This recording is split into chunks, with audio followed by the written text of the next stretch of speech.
थोड़ा बता दिया। हेमंत अत्री जी, आपकी राय, आपका आकलन। देखिए अजीत जी, ये जो सुबह जो आपने इलाहाबाद का जिक्र किया, एक बात बड़ी स्पष्ट है कि हरियाणा के अंदर जो तीसरा फ्रंट है, जो अगर कोई फोर्स तीसरी बनती है तो उसका पहला लिटमस टेस्ट यहाँ से इलाहाबाद से शुरू होगा। और इलाहाबाद ऐसी सीट है जो हरियाणा, पंजाब और राजस्थान की बॉर्डरिंग उस पर टच करती है, तो सबका थोड़ा सा मिक्स एक है, किसान आंदोलन का एक इम्पैक्ट है, सारी चीजें। और हरियाणा के अंदर भारतीय जनता पार्टी का इस चुनाव में क्या भविष्य होगा, उसका एक बहुत बड़ा पैमाना इलाहाबाद तय करेगा। जो मनोहर लाल खट्टर ने जो अपना चक्रव्यूह रचा है तमाम तरह की सिटिंग और सेटिंग का, वो यहां पर आपको दिखता है। जो मीनू बेनीवाल है वो सबसे करीब व्यक्ति, आप हैरान रह जाएंगे जानकर, मीनू बेनीवाल ना केवल मनोहर लाल खट्टर के नजदीक थे, बल्कि अमित शाह और मोदी तक भी उनकी मार थी सीधी। इतने मतलब सीरियस कंटेंडर थे, वो तो टिकट दिलवाने वालों में है। और यहाँ पर एक रणनीति के तहत मीनू बेनीवाल की टिकट काट दी गई है। वो बहुत बड़ी हस्ती है, उद्योगपति, सामाजिक, और काफी काम किए। बीजेपी से टिकट काट दिया और अमीर चंद मेहता को दिया। हाँ, अमीर चंद मेहता को दिया। और ये अकेला यहाँ नहीं है अजीत जी, सिरसा बेसिकली जो है, सिरसा भारतीय जनता पार्टी की कमजोर कड़ी है। और वो क्या खेल कर रही है, अगर उसको समझना हो तो सिरसा की सीटों के आप बीजेपी के कैंडिडेट देख लीजिए, पर्टिकुलरली यहां देख लीजिए, डबवाली देख लीजिए, सिरसा सिटी में भी देख लीजिए, कोई नहीं। तो यहां पर बेसिकली क्या किया है कि एलनाबाद में अभय सिंह को कितनी मजबूती दी जाए, पूरी कोशिश उसकी की है कि एक फोर्स इंटैक्ट रहे, और जिसका इंपैक्ट ना केवल यहां रहे बल्कि पूरे हरियाणा के अंदर जाट वोटों का काटने का जो काम पिछली बार जेजेपी ने किया था और सक्सेसफुली किया था, 14.8% वोट उनको मिले थे आपने कहा, और 10 सीटें मिल गई थी। इस बार जेजेपी का खाते का भी जो स्थिति है वो सबको पता है, लेकिन आईएनएलडी को रिवाइव करने की डेस्परेट कोशिश की जा रही है बीजेपी के द्वारा। ये बड़ा इंटरेस्टिंग काम ये है। तो आप एक कॉन्स्पिरेसी थ्योरी हर बार लगा नहीं देते नहीं हैं, कल भी आपने नहीं लगा दिया, आज इसमें भी लगा दिया कि नहीं, बीजेपी के इसमें द्वारा। बीजेपी ने जो कैंडिडेट दिए हैं वो अपने आप सेल्फ स्पीकिंग है, इसमें मेरी थ्योरी की जरूरत नहीं है। यहाँ पर जो मीनू बेनीवाल थे, जो लगातार चुनाव लड़ रहे थे एक तरीके से 4 साल से, बाई इलेक्शन के दौरान भी उनका आपने सारा देखा होगा, बहुत जबरदस्त। मतलब आप कह रहे हैं कि बीजेपी ने मीनू बेनीवाल या मजबूत उम्मीदवार को नहीं टिकट देकर अमीर चंद मेहता को इसलिए टिकट दे दिया ताकि अभय सिंह चौटाला की राह आसान हो जाए। तो ये एक तरह से आप पर्दे के पीछे की सेटिंग की बात आप कर रहे हैं। यहाँ की भी कर रहा हूँ, डबवाली की भी कर रहा हूँ, मैं लाडवा की भी कर रहा हूँ, ये सारी चीजें जुड़ी हुई है जी, आइसोलेशन में नहीं है। वहां फिर पर तो नायब सैनिक सावित्री जिंदल पे भी कल बात हुई थी कि वो भी एक फ्रेंडली मैच है। निश्चित तौर पे मनोहर लाल जी ने कल बात भी की है उनसे कोशिश भी की, लेकिन वो मानी नहीं, एक अलग बात है। चलिए, बहरहाल अब क्या स्थिति है, अब वापस लौटते, चूंकि हम 5 सीटों पर बात करेंगे, तो आज की स्थिति में क्या देखते हो आप एलनाबाद के अंदर सीधा सीधा मुकाबला कांग्रेस पार्टी का, भरत सिंह बेनीवाल का और अभय सिंह चौटाला जी का है। और एज अगर आप देखेंगे आज की तारीख में तो क्लियर एज अभय सिंह चौटाला को है। पिछली बार उनको 6708 वोटों की बाई इलेक्शन में जीत मिली थी, उससे पहले 2019 में 12-13 हजार की जीत थी उनकी। इस बार मुझे लगता है कि जो बाई इलेक्शन का स्कोर था उससे बेहतर अभय सिंह चौटाला कर पाएंगे। और यहां से इनेलो का जो पिछली बार एक सीट पे सीमित रह गई थी, मुझे लगता है यहां से उनको मजबूती मिलेगी। और बाकी सारी सीट, सिरसा की एक आध सीट पे, एक जमुनानगर की सीट, हथीन की सीट, 5-4 सीटों पे उनका मुकाबले में आने की स्थिति आज की तारीख में दिखती है। लेकिन उसका शुरुआत इलाहाबाद से हो रही है, ऐसा लगता है। और ये मनीष, मतलब आम आदमी पार्टी और जेजेपी, नहीं, इनका कुछ नहीं है यहाँ पर, ना पहले था ना अब है, ये केवल एक सिंबॉलिक प्रेजेंस है। और ये 500-400 वोट, 1000 वोट, उससे ज्यादा इनकी कोई वो नहीं। ठीक है। हेमंत अत्री जी, रविंद्र सिंह शेवरान ने कहा कड़ी टक्कर है श्रुति चौधरी और अनिरुद्ध चौधरी के बीच, क्या होगा कहना मुश्किल है। हालांकि देख रहा हूं जेजेपी और दलजीत सिंह, मतलब आम आदमी पार्टी का आप लोग कहीं नाम ही नहीं ले रहे हैं, लेकिन चलिए, कड़ी टक्कर है। और क्या लगता है? नहीं अजीत जी, जहां उनका नाम की जरूरत पड़ेगी उनका नाम लिया जाएगा, उस पर कोई उस तरह की बात नहीं है। सर हम लोग तो, हम क्या, कोई जनता नहीं ले रही सर, हम तो वही बता रहे हैं जो जनता कहती है। यहाँ पर जो तोशाम की जो आज की स्थिति है, अगर हरियाणा के अगर टॉप 5 सीटों पे जहां सबसे रोमांचक चुनाव होना है, अगर उसकी आप बात करेंगे तो ये उनमें पहले, दूसरे, 3 नंबरों में से एक आएगी। और ये इसलिए आएगी कि विद इन फैमिली विरासत का जो एक लड़ाई है, किस तरीके से पहली बार चुनाव में तीसरी पीढ़ी को उतार दिया है बंसीलाल जी के, ना केवल इन्होंने अपने श्रुति का, उसका श्रुति तो लोकसभा की रह चुकी है एमपी, विधानसभा में पहली बार अनिरुद्ध चौधरी आ रहे हैं। और बिल्कुल सही कहा, जो बैलेंसिंग एक्ट है, जो असली लड़ाई है, वो शशि परमार के साथ है। और एक चीज और बता दूं मैं कि जो इस एरिया के जो ठाकुर है, जो आमतौर पर वो बंसीलाल परिवार के खिलाफ ही रहते हैं ट्रेडिशनली, आज से नहीं कभी से।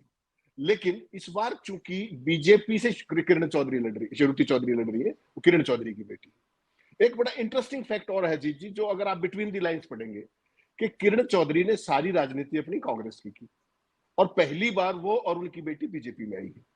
तो गजब की बात यह है कि जो यहाँ का जो व्यक्ति है, क्या नाम है अपने तोशाम का जो एरिया है, वो श्रुति को पूरी तरीके से, ये बदलने के बाद भी श्रुति और किरण को पूरे तरीके से रिजेक्ट नहीं कर पा रहा है और अनिरुद्ध चौधरी को पूरे तरीके से एक्सेप्ट भी नहीं कर पा रहा है उनके खिलाफ।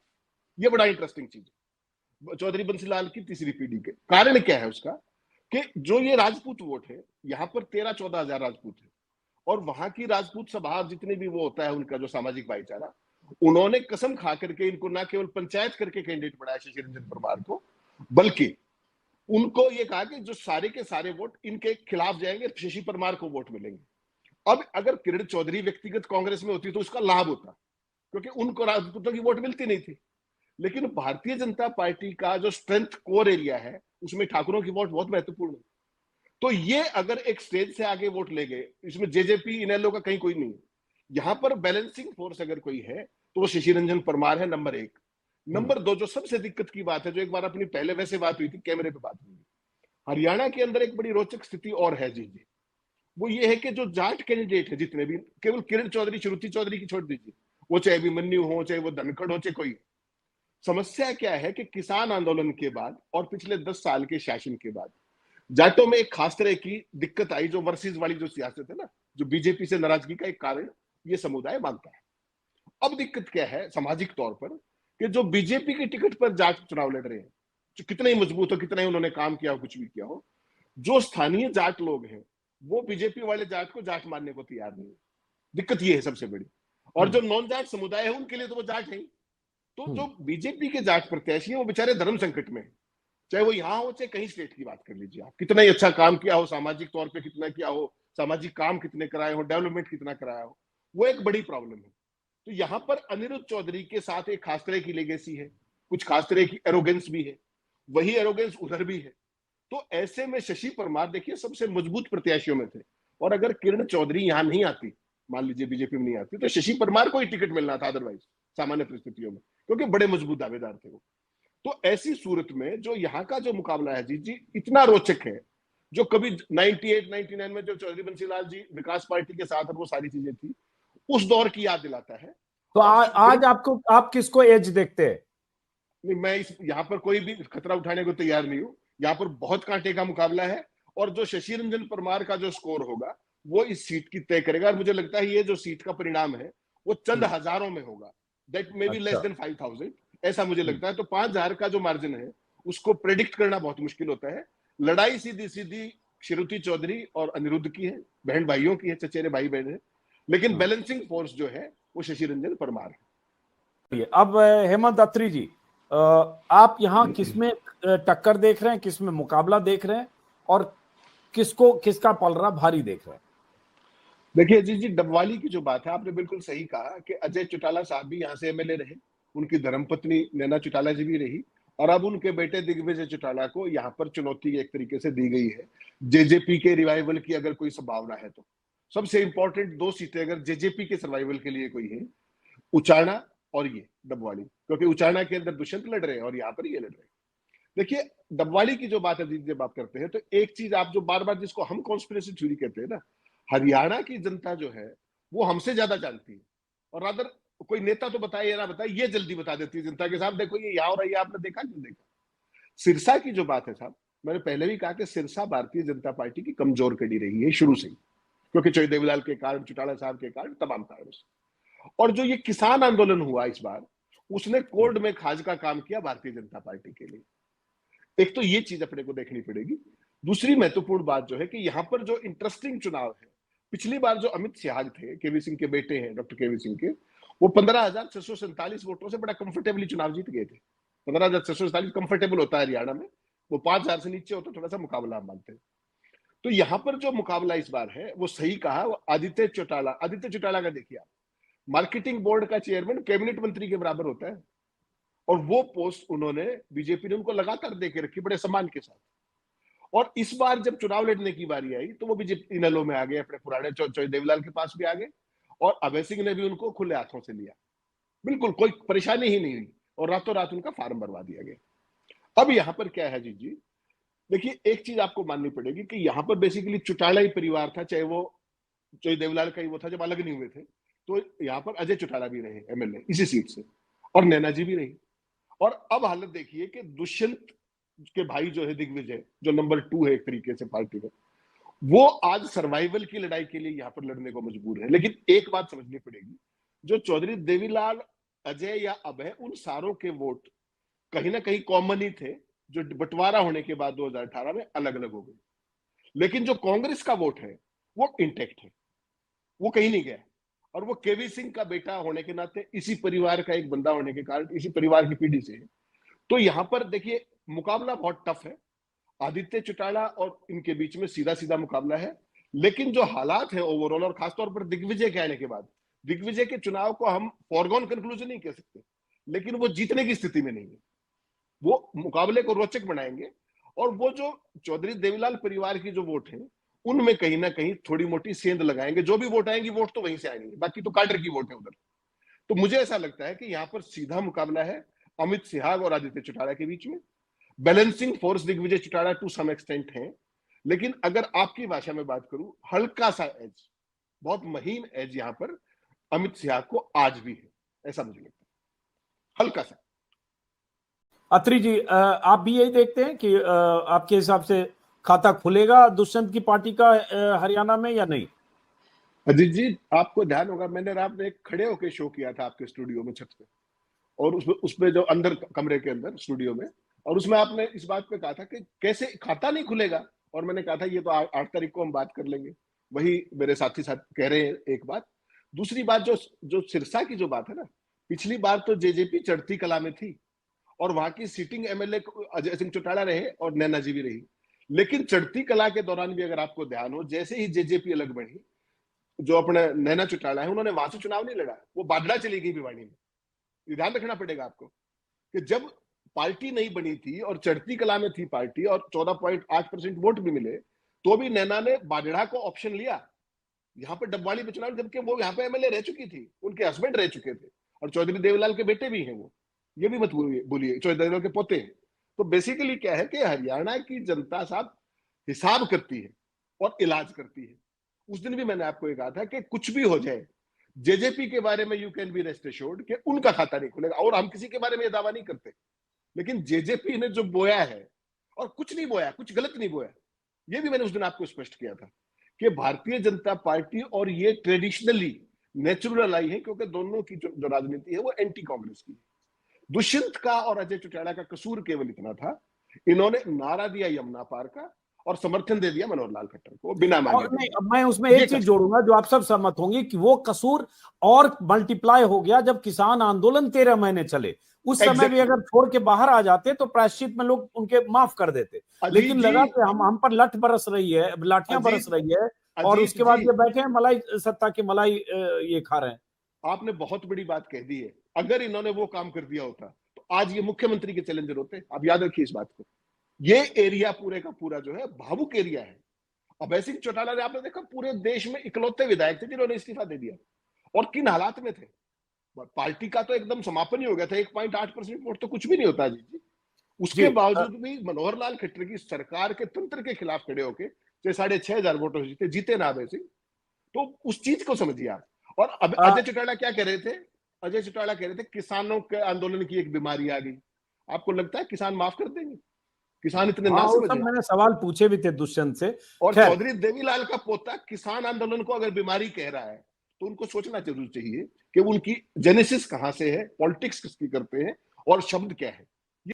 अत्री साहब, जैसे पिछली बार 2019 में जेजेपी के रामकुमार चौहान जीते, रामकुमार गौतम माफ करिए, और उसके बाद वो बीजेपी में चले गए और वो दूसरी सीट से उन्हें टिकट मिला, और यहां से बीजेपी के जाहिर है जो पिछली बार 14 में जीते और दावेदार कैप्टन अभिमन्यु। अब आपके हिसाब से यहाँ नारनौद में क्या दिख रहा है? ये अगर अजीत जी वही बात है कि हरियाणा के सबसे रोचक मुकाबलों में ये सीट भी है, सबसे जो रोचक नेल बाइटिंग फिनिश है, उस तरह की सीट ये भी है। लेकिन यहां मजेदार बात एक और है, जो ट्रेडिशनल एलाइज थे वो 3 मजबूत लोग चुनाव लड़ रहे हैं। कैप्टन अभिमन्यु, कोई शक नहीं है, उन्होंने एक बड़े मंत्री के तौर पर 2014 से 19 तक बहुत सामाजिक काम किए, सामाजिक काम बहुत किए उन्होंने, और हर गांव में मतलब एक विकास कार्य के हिसाब से और सारी बात किया है, इसमें कोई शक नहीं है, लेकिन उसका परिणाम उनको नहीं मिला। वो जातिगत राजनीति की भेंट चढ़ गए, रामकुमार गौतम के हाथ 12,079 वोटों से वो हार गए थे 2019 में। यहां पर इंटरेस्टिंग चीज क्या है जी, देखिए बीजेपी और इनेलो कभी से ट्रेडिशनली एलाई थे, और यहां पर वो जो अगर सारे सिस्टम जुड़ जाए तो कांग्रेस पार्टी कहीं नहीं बचेगी। लेकिन चूंकि वो साथ नहीं है, अभिमन्यु आइसोलेशन में बीजेपी के साथ है, और जो जस्सी पेटवाड़ भी है, जो जिसको कांग्रेस ने टिकट दिया है, वो भी आईएनएलडी के यूथ लीडर है। कल शाम को जब अपनी बात हो रही थी तो मैंने पता किया सारा, वो आईएनएलडी से ही आए हैं वो भी, तो उन्होंने कहा वो तो हमारा ही है। उसके बाद उम्मेद लोहान, कभी जो इनकी यूथ विंग थी, जो ज्वाइंट इनेलो और जेजेपी जब इकट्ठी थी, उसके बहुत प्रॉमिसिंग लीडर थे, बहुत ही डायनेमिक व्यक्ति है। और अजय चौटाला के तो राइट हैंड मैन थे, किन्हीं कारणों से वो अलग हुए, अब अभय सिंह के पास आ गए, लेकिन उनका इस निर्वाचन क्षेत्र में ठीक ठाक जुगाड़ है, वोटों के हिसाब से, पीआर के हिसाब से।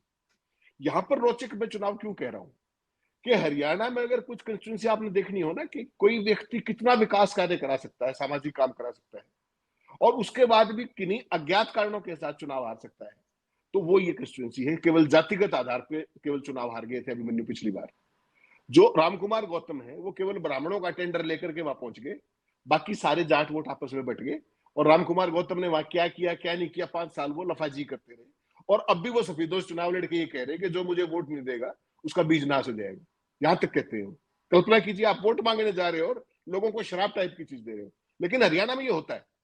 जो आपने स्पेसिफिक नारनौंद की बात की, आज की तारीख में मुझे लगता है कि captain Abhimanyu, there is no doubt, बहुत फॉर्मिडेबल कैंडिडेट थे, लेकिन वो यहां फिर वही बात है, किसान बेल्ट है और जाटों की बहुतायत है, और जाट भारतीय जनता पार्टी को फूटी आंख सुहाते नहीं। फिर मैंने आपको एक बात कही है at the cost of repetition, कि अभिमन्यु में कोई कसूर नहीं हो सकता, उनकी पार्टी में कसूर होगा कि वो बीजेपी से आए, उन्होंने हमारे आंदोलन के साथ ये किया वो किया सारा किया। तो सब कुछ अच्छा काम करने के बावजूद भी, लोगों की मदद करने के बावजूद भी, एक हरियाणा में आप देखेंगे तो नंबर 2 के अमीर भी हैं, ये सावित्री जिंदल के बाद नंबर 2 पे। पिछली बार ये जातिगत राजनीति की भेंट चढ़े थे और रामकुमार गौतम निकल गए विदाउट एनी रीजन और without any reasoning for that matter. इस बार भी ऐसा लगता है कि चुनाव बहुत रोचक है, यहाँ पर वोट सबको मिलेंगे, दोनों लोहान को भी वोट मिलेंगे, वोट इनको भी मिलेंगे वोट, लेकिन जो ओवरऑल जो हालात बन रहे हैं उसमें मुझे लगता है clear cut as Jassi Petwar को आज की तारीख में है चुनाव। क्योंकि किसान आंदोलन बड़ा फैक्टर है, जाटों के प्रति भाजपा की चिढ़ बड़ा फैक्टर है, ये बात हमें यहां भी ध्यान रखनी पड़ेगी। और कोई जो जाट जहां पर बड़े बीजेपी के नेता, बड़े चेहरे, अभिमन्यु तो पार्टी के सेक्रेटरी भी रहे, कई राज्यों के प्रभारी भी रहे, लेकिन त्रासदी देखिए, इतना बड़ी मंत्री होने के बाद पिछली बार भी हार गए चुनाव, धनखड़ भी हारे थे, आपको ध्यान होगा। जो बड़े चेहरे थे, जो बड़े मंत्री थे, सारे निपट गए थे। मनोहर लाल जी खुद और उनके 2 मंत्री जीते थे पिछली बार, 11 मंत्री हारे थे। केवल किस लिए, वो सारी चीजें आप बेहतर जानते हैं। इस बार उसमें एक और बीमारी जुड़ गई है इन बीजेपी के हिसाब से, कि जो जाटों के प्रति जो बेचारे प्रत्याशी हैं वो, प्लस किसान आंदोलन की जो छाया है बहुत बुरे तरीके से भारतीय जनता पार्टी पर, पर्सनल हेट्रेड के तौर पर पार्टी से है वो, और उसमें कोई व्यक्ति बहुत सारे कोई ठीक भी हो तो वो भी पिसेगा, और पर्टिकुलरली जाट कैंडिडेट तो भारतीय जनता पार्टी के इसी बात से परेशान है। और आपको ध्यान होगा अभिमन्यु और धनखड़ ने कोशिश की इंटरनली कि सीट बदल ली जाए, कोशिश की उन्होंने, ये नारनौंद से बरवाला जाना चाह रहे थे, लेकिन वो नहीं होने दिया गया। धनखड़ के बारे में बताया जाता है कि वो बादली से बहादुरगढ़ जाना चाह रहे थे। धनखड़ जब बोले तो ओपी धनखड़ बोला करें, नहीं तो जगदीश धनखड़ आजकल बहुत चर्चा में रहते हैं अपने बयान देकर, कई बार पता नहीं चलता है कि उपराष्ट्रपति हैं कि नेता हैं। अभी परसों ही उन्होंने राहुल गांधी के बारे में ऐसे भाषण दिया जैसे कहीं रैली में भाषण दे रहे हो बीजेपी के नेता की तरह। जी, वो भी बड़े परेशान और राष्ट्रपति बनने की उनकी भी इच्छा हो रखी है बहुत ज्यादा, तो लगे रहते हैं बेचारे। हाँ, तो पूरा नाम बोला कीजिए, जैसे मैं आपको अगर पूरा नाम खाली अत्री बोलूंगा तो अत्री एक वहां ऊंचाना चुनाव भी लड़ रहे हैं, तो मैं हेमंत अत्री बोलूंगा, वो देवेंद्र अत्री हैं।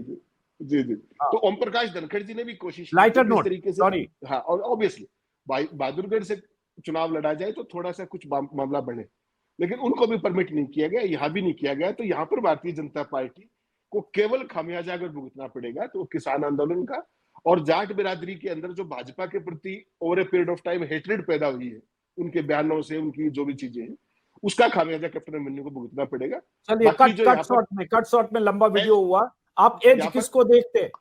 या क्लियर एज आज की तारीख में जस्सी पेटवाड़ को। हेमंत अत्री साहब, पंचकुला, आपके हिसाब से आपका आकलन समीकरण आज क्या दिखता है?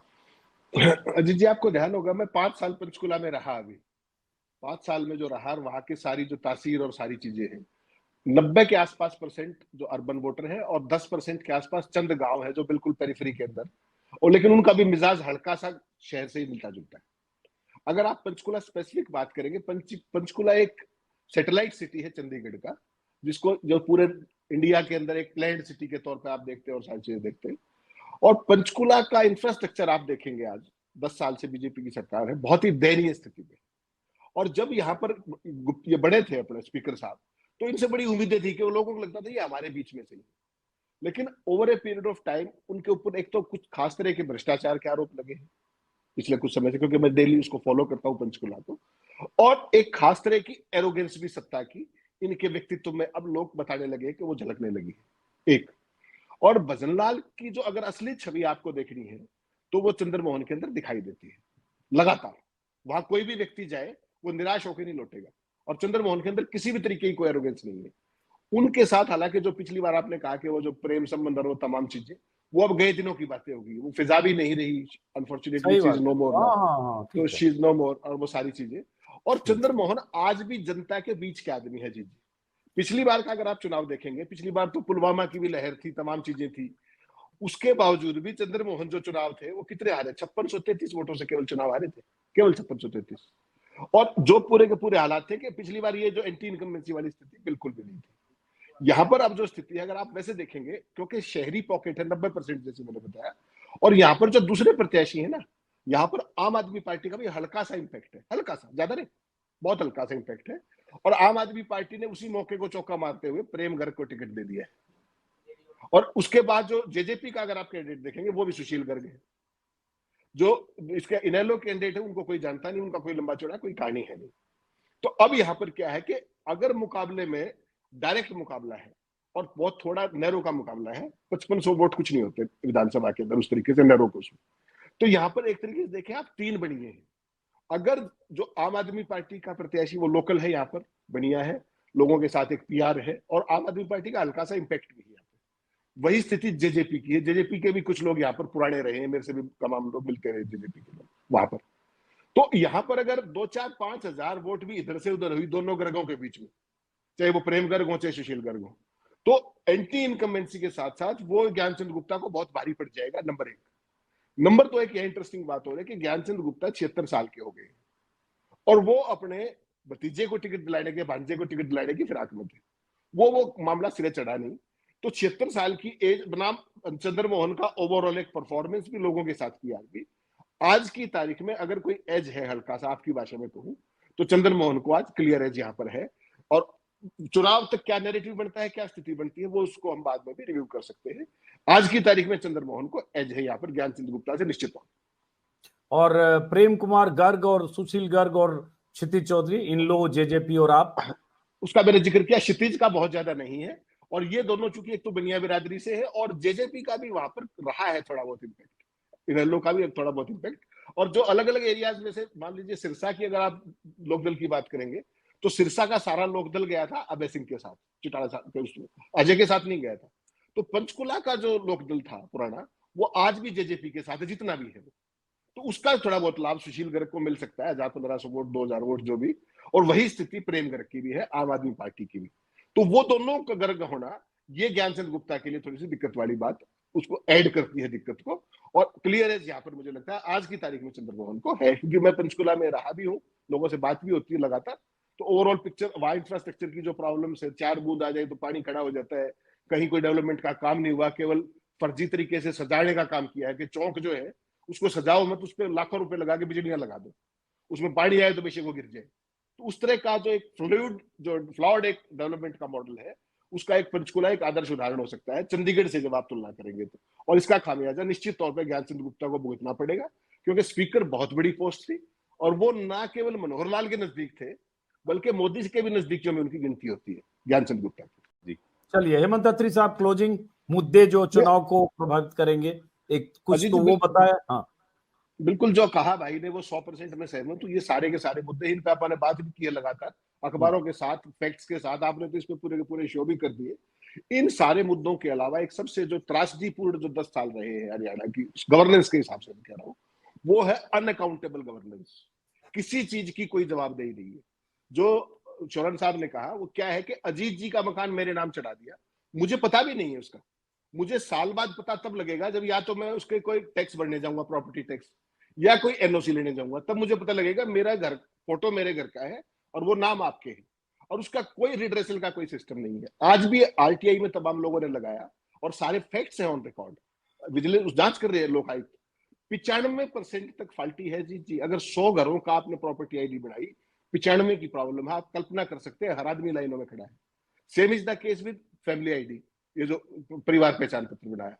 आपको क्या कहते हैं, जनता को क्या कहते हैं कि साहब हमने जनहित के लिए बनाया, लेकिन हकीकत ये है कि सारा डेटा गैदरिंग हो रहा है एक खास पर्पज से। और उसका सबसे बड़ा उदाहरण मैंने आपको दिया था कि जो प्रधानमंत्री जो किसान सम्मान योजना है, ध्यान होगा आपको, जो 6,000 रुपए देते हैं सामने, उसमें हरियाणा को इनिशियली 20 लाख किसानों को पैसे मिले किसान सम्मान निधि के, और जैसे ही पीपीपी वाला ये सिस्टम का डेटा कलेक्ट हुआ उसके साथ 6 लाख के ओवरनाइट कट गए। आपने कहा मेरी इनकम 2 लाख है, वो 5,000 छाप दी। किसी ने 5 लाख बताई, उसकी 15,000 छाप दी। कोई सिस्टम ना तो उसको ठीक करने का है, ना कोई अकाउंटेबल है।